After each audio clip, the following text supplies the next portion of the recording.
Legend tells of a caped crusader, Batman, guardian of New Gotham, and his one true love, Catwoman, the queen of the criminal underworld. Their passion left behind something extraordinary. A daughter, Huntress.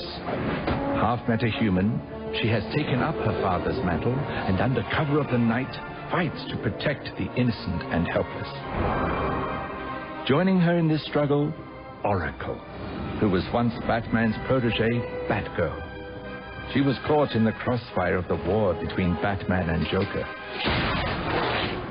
Now she fights crime a different way. A master of the cyber realms, a mentor and trainer to heroes.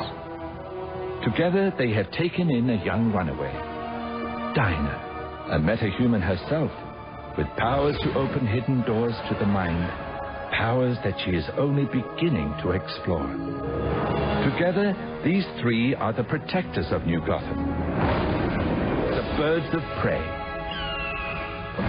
My name is Alfred Pennyworth, and this is their story.